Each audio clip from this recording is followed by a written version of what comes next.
कल्याणमध्ये भटक्या कुत्र्यांचा दहशत दिवसेंदिवस वाढताना दिसते। कल्याण डोंबिवली परिसरामध्ये एका दिवसामध्ये 67 नागरिकांना भटक्या कुत्र्यांनी चावा घेतल्याची माहिती ही कल्याण डोंबिवली महापालिका वैद्यकीय अधिकारी दीपा शुक्ल यांनी दिली आहे। विशेष म्हणजे वल्लीपीर रोड हा एकाच परिसरामध्ये तब्बल 4 ते 5 जणांना एका कुत्र्याने चावा घेतलाय। कल्याणमध्ये 35 तर डोंबिवलीमध्ये 32 जणांना कुत्र्यांनी चावा घेतलाय।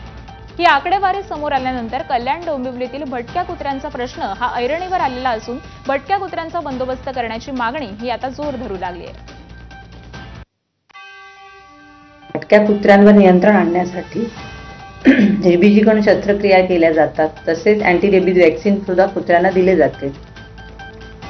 साधारण महिन्याला 1000 ते 1100 शस्त्रक्रिया येथे होतात। तसेच भविष्यामध्ये अजून एक डॉग सेंटर चालू करण्याचं महानगरपालिकेतर्फे प्रस्तावित आहे।